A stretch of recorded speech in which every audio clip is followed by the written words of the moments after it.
Hey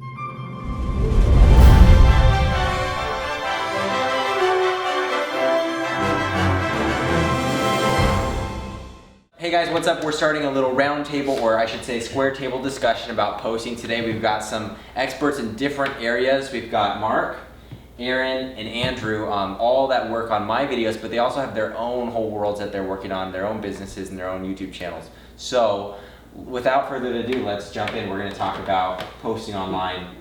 Are there different platforms that people should be posting to? Should their content all go on YouTube, or how do they figure out where to post? So for me, I post on YouTube and Vimeo. I find that YouTube is better for viral content that you're trying to reach a larger audience. It works well for tutorials as well, where you're trying to reach a large audience. I use Vimeo for my more professional work, for client work, because it's a little bit more clean in terms of the layout. Some people would argue that the quality can be seen a little bit better on Vimeo with the features that it allows you to customize. But if you want to reach a large audience, I would definitely recommend YouTube because it has a better search database. There's far more people on YouTube than there are on Vimeo. Yeah, YouTube is the number 2 search engine in the world after Google, so it kind of makes sense. Do you guys do certain things when you're thinking of titles and tags and descriptions? Is it intentional? Like what is the average? How do you go about posting your tutorials, Andrew? For composers, it's very important to be able to have a somewhat kind of like a database, a representation of your work for people to look at. So they don't just read a bio about you, they need to be able to hear things or see things that you've worked on. So just very important for it's basically part of your resume, so that you can send a CV, hard copy, and then say, go to this link for more. Right, and I wonder if there's also some prestige behind having a lot of views. You know, a lot of your tutorials have 100,000 views. If for a client that means a lot too, of course. Probably. I would say that definitely helps, and in fact that is a propeller of client base. Sure. For sure. But I think above views, it's just the content itself is what really draws viewers in. So obviously be posting good content.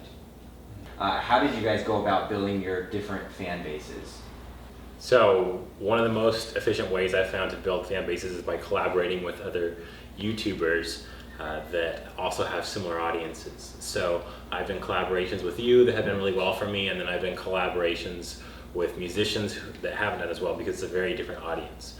I wouldn't say avoid altogether collaborating with people that might not benefit you as much, but you are going to find a lot better growth and you're going to reach your goals a lot faster if you're collaborating with people that have similar audiences. Yeah.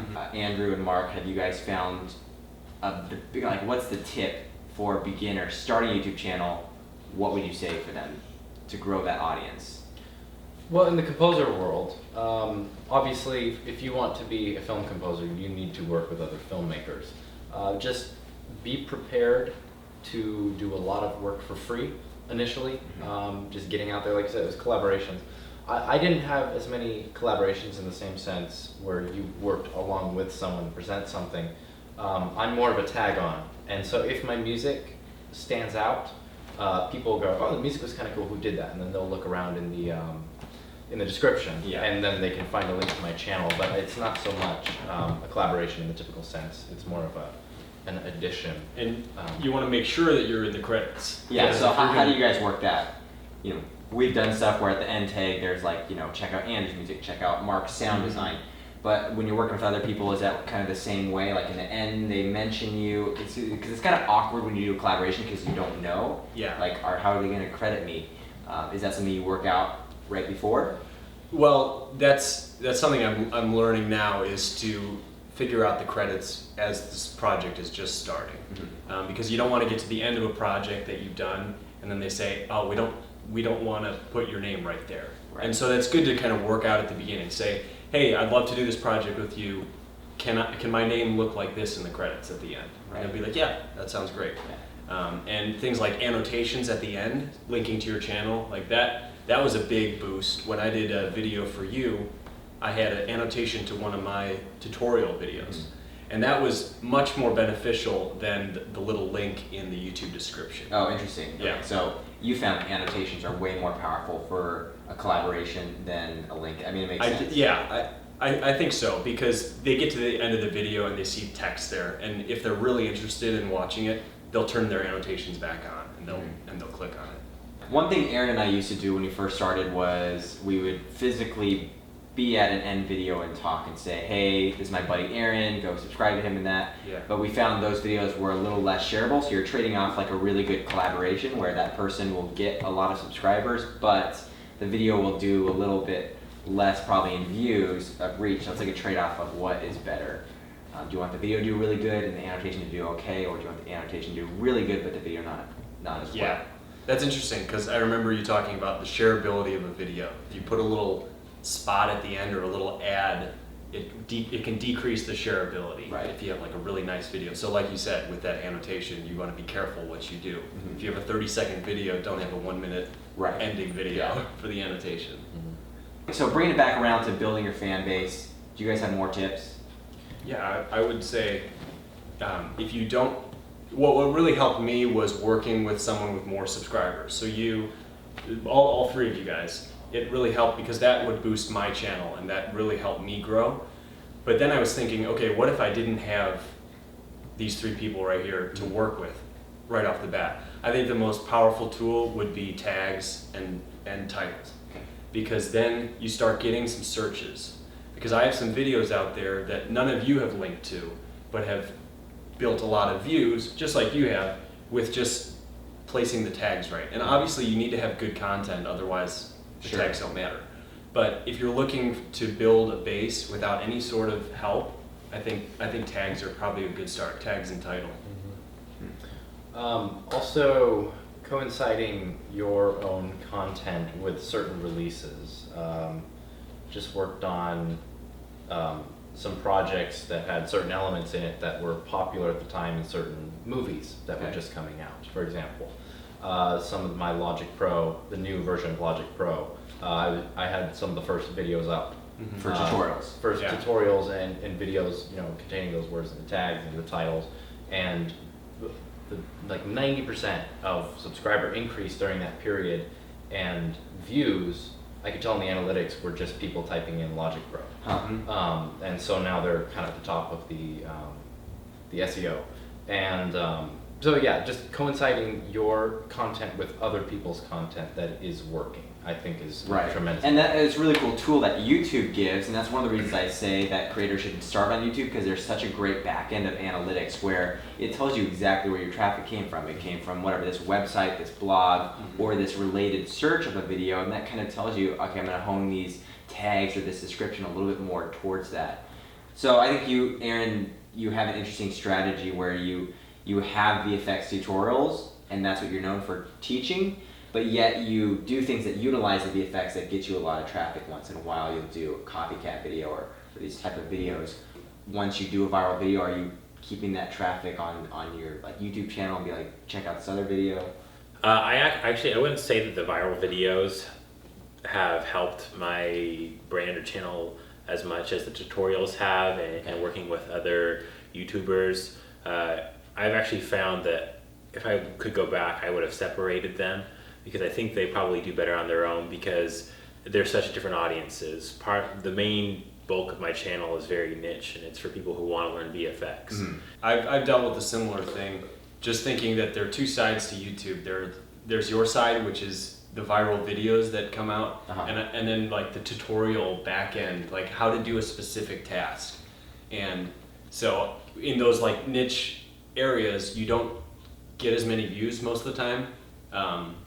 But I mean, they can still be you can still garner a fan base. Right. It's just a different side.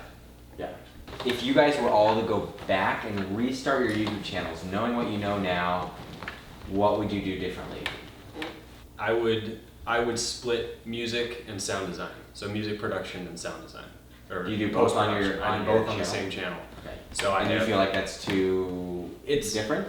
It's not very different, but if I'm posting tutorials about how to get a great kick drum sound, it's not as relevant to the person who's editing dialogue for a film, and vice versa. Okay. I would have front-loaded my YouTube channel, I think, I agree. more relevant, because there's a couple videos from early on that have you know, just Over sat in the time, background just over done time, really well. done decently, yeah, for what the subject matter is, and yeah, and I also kind of delayed the YouTube partnership as well, so I'm sitting on a lot of views that weren't monetized initially, and some extra exposure and Yeah. whatnot. Do you guys have any thoughts on monetization? My rule of thumb is just, I think everyone expects ads now, so might as well just turn them on. Right. There's no reason not to. I also have a couple videos that are just steadily increasing with more views each day, and that's where most of my business comes from. Huh. Most of my clients find me on YouTube, they find me through your channels, and if I had done more videos at the start, I would probably have more clients coming in. So it's just something I wish I would have done at the beginning.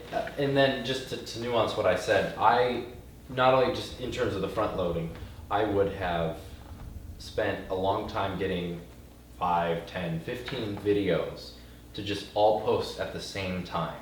Okay. So that if anyone goes to my channel, because say you do post a video and your first video happens to go viral, people are going to look at your page and go, oh, he's got one video, I'm not going to subscribe, you know, or something. So you may get a video with a lot of hits, but if you have some sort of content, so that when you do hit those measures, like, and then you have a channel with content. Yeah, and I think that's why you see a lot more growth over time. Similar when we started our YouTube channels, I saw the same thing. After I had about 10 videos, I started feeling good about like, okay, now when they see this video, it fits the style, it's consistent with everything else, and they're gonna go back and say, okay, he makes this type, I'm gonna follow it, because they see that consistency, it's that history. So that's very true. I think that's one of the most important things.